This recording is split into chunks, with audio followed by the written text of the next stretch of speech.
सिमरन पाटील ही गेल्या काही वर्षापूर्वी अंबरनाथ येथील ग्लोब बिझनेस पार्कमधील विप्रो मॅनेजमेंट या कंपनीत अकाउंटंट म्हणून नोकरीस लागली. कंपनीमध्ये लागल्यानंतर त्या ठिकाणी तिची नोकरी चांगल्या प्रकारे सुरू झाली होती. पगार देखील व्यवस्थित सुरू झालेला होता. सर्व काही सुरळीत असताना त्या ठिकाणी काम करणाऱ्या सर्वांशी तिचा संपर्क येऊ लागला. सर्वांशी हसून खेळून सिमरन पाटील हिने काम करायला सुरुवात केली होती. नवीन लागल्यामुळं त्या ठिकाणी तिच्या काही चुका देखील व्हायच्या.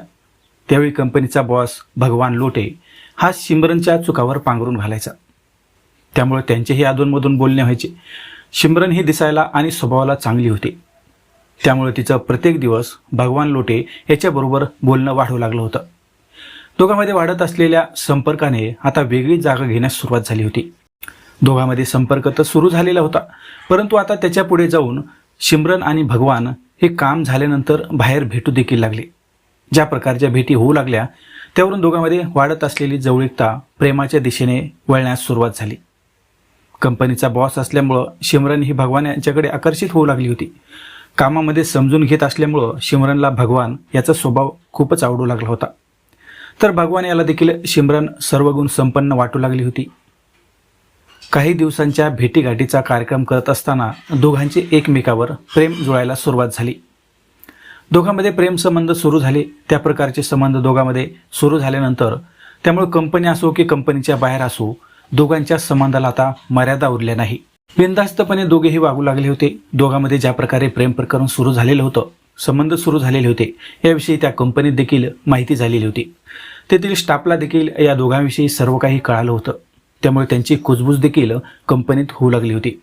इकडे मात्र भगवान आणि सिमरन यांच्या प्रेमाला तर बहर आलेला होता.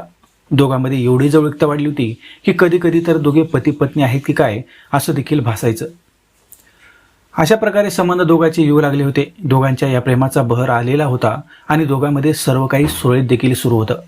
पण दोघांमधील अनैतिक संबंधाचा विषय जेव्हा पुढे वाढत जाऊ लागला आणि भगवान हा सिमरनकडे थोडं दुर्लक्ष करू लागला, त्यावेळी मात्र सिमरनला असं वाटू लागलं की आता भगवान हा आपल्याला सोडून जाईल. जर तो सोडून गेला तर पुन्हा आपल्या अडचणी वाढतील. त्यामुळे सिमरन ही भगवान याच्याबरोबर खूप प्रेमाने वागू लागली. परंतु सिमरन याचा स्वभाव आता भगवान लोटे याला डोकेदुखी ठरू लागला होता. दोघांचं प्रेम सुरू होऊन 1-1.5 वर्षांचा कालावधी झालेला होता. त्यामुळे सिमरनचा सर्व स्वभाव भगवानच्या लक्षात आलेला होता. आता सिमरन बरोबर संपर्क पुढे वाढवण्यात अडचणी येतील. त्यामुळे आतापर्यंत जेवढं काही सिमरन बरोबर करता येईल तेवढं भगवान याने करून घेतलं होतं. पण इकडे सिमरन याने भगवान याला सर्वस्व अर्पण केलेलं होतं. तोच माझ्या आयुष्याचा तारणहार म्हणून त्याचं कौतुक देखील ती करत होती. पण ज्या प्रकारे भगवान दुर्लक्ष करतोय त्यामुळे सिमरन हिला देखील भगवान याच्याविषयी मनात चिडमान निर्माण होऊ लागली. त्यामुळे दोघांमध्ये किरकोळ कारणावरून भांडण देखील होऊ लागले. मग सिमरन हिने भगवान याला सर्वस्व अर्पण तर केलं होतं, तर सिमरन आता त्याला नकोशी का वाटू लागली होती. आणि शेवटी नको तेच झालं. भगवान याने सिमरन बरोबर सुरू असलेल्या प्रेमाला ब्रेक देण्याचा निर्णय घेतला. जवळपास 2 वर्ष भगवान हा सिमरन बरोबर सर्व काही करून बसलेला होता. शेवटपर्यंत भगवान साथ देईल म्हणून सिमरन हिने भगवान म्हणेल त्या पद्धतीनं त्याच्याशी सर्व काही केलं होतं. पण आता 2 वर्षानंतर भगवान तिला सोडत होता. शेवटी सिमरन हिने देखील भगवान याच्या स्वभावाला वैतागून ब्रेकअप घेतलं. आता ज्या कंपनीत दोघेही होते, भगवान तिचा बॉस होता. त्यामुळे वरिष्ठ असल्याची भीती दाखवून त्याने सिमरनला प्रेमाच्या जाळ्यात ओढलं होतं आणि उपभोग घेऊन तिला सोडून देखील दिलं होतं.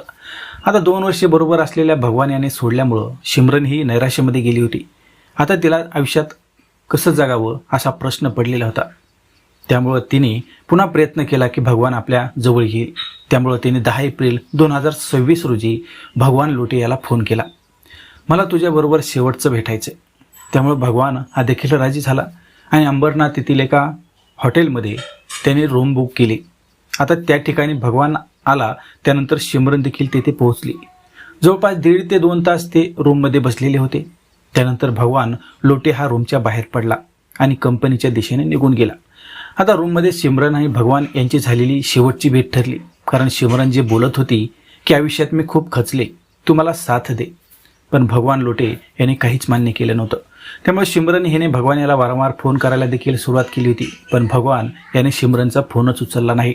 त्यानंतर जवळपास बराचसा कालावधी निघून गेला. भगवान लोटे हा ज्या हॉटेलमध्ये त्यांची भेट झाली होती त्या ठिकाणी पोहोचला आणि त्या हॉटेलच्या रूमच्या दिशेने त्याने धाव घेतली. त्या ठिकाणी सिमरनला आवाज दिला, पण सिमरनने काही दरवाजा उघडला नाही. तेव्हा हॉटेल मॅनेजर आणि इतरांनी रूमचा दरवाजा तोडला. आतमध्ये गेले तर सिमरनचा मृतदेह बेडवर पडलेला दिसला. आता हे सर्व पाहून भगवान याला देखील धक्का बसला. त्यानंतर हॉटेलच्या स्टाफने पोलिसांना फोन केला. पोलीस देखील तात्काळ त्या हॉटेलमध्ये आले. त्यांनी मृतदेह ताब्यात घेतला आणि भगवान लोटे याला देखील चौकशीसाठी घेऊन गेले. रात्री जवळपास म्हणजे 10 एप्रिल 2026च्या मध्यरात्री उशिरापर्यंत या प्रकरणाची चौकशी सुरू होती. आता जे काही झालं होतं त्याला भगवान लोटेच जिम्मेदार असल्याचं बोललं जात आहे.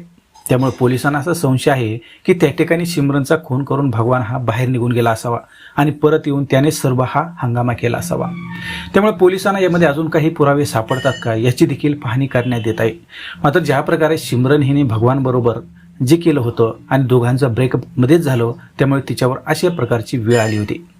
आता पोलीस तपासात काय उघड होत आहे या प्रकरणी सिमरनचं बरं वाईट कशामुळे झालं हे देखील लक्षात येणार आहे. परंतु याला सर्वशी जिम्मेदार भगवान लोटे असल्याचंच सांगितलं जात आहे. आता अजूनही कोणी यामध्ये सहभागी आहे का? आता ज्या प्रकारे रूम बुक केली होती ही रूम बुक केली होती एका राजकीय पुढाऱ्याच्या नावाने. आता तो नेमका राजकीय पुढारी कोण? त्याने तर हे प्रकरण केलं नाही ना, असं देखील आता चर्चा वर्तवली जात आहे. त्यामुळे त्याची सत्य बाजू काय आहे हे पोलीस शोध घेत आहेत. परंतु ज्या पद्धतीनं दोघांनी प्रेम प्रकरण केलं, दोघांच्या प्रेम प्रकरणामध्ये त्यांची संपर्क आला, त्यांचा संबंध आला, यानंतरही त्या बॉसने सिमरनला सोडून देण्याचा निर्णय घेतला. त्यामुळं ज्या प्रकारे एका कंपनीत आपण सहकारी म्हणून काम करतो, ठीक आहे, आपण आपला स्वभाव असेल, समोरच्या व्यक्तीचा स्वभाव असेल, ते जरी आपल्याला गोड वाटला, आवडीचा वाटला, चांगला वाटला, तरी आपण त्याच्या किती संपर्कात येतो, त्याच्याबरोबर किती संबंध करतो हे देखील पाहणं महत्त्वाचं आहे. कारण प्रेम प्रकरण केलेले सर्वच प्रेम प्रकरण हे पूर्ण यशस्वी होत नाही. त्याच्यामध्ये ब्रेकअप येतो आणि नको ते पुढं घडून पडतं. आता यामध्ये अनेक असे प्रकरण आहेत की ज्यामुळं तरुणीला आपला जीव गमवावा लागलेला आहे. अगदी त्याच पद्धतीनं आता सिमरनच्या बाबतीत झालेलं आहे. परंतु यामध्ये सिमरनचा खूनच झाला असावा असा देखील या ठिकाणी तर्कवितर्क लावला जाते. आता मित्रांनो, यामधून पोलीस प्रशासन काय जे शोध घ्यायचा तो घेत आहे आणि यामधील सध्या तरी भगवान लोटे याला त्यांनी ताब्यात घेतलेला आहे. त्याच्याकडून अजूनही चौकशी सुरू आहे. मित्रांनो, यामधून आपण कोणत्याही गुन्हेगारी प्रवृत्तीला प्रोत्साहन देत नाही अथवा कोणत्याही प्रकारच्या वाईट सवयींना पुढे आणत नाही. हा केवळ शैक्षणिक उद्देशाने म्हणजेच या घटनेतून तुम्ही काय शिकावं यासाठी हा व्हिडिओ बनवलेला आहे. यामध्ये आपण कोणालाही बदनाम करत नाही अथवा कोणालाही गुन्हे करण्यासाठी प्रवृत्त करत नाही. सध्या तरी एवढंच. नंतर पुन्हा भेटूया. तोपर्यंत नमस्कार.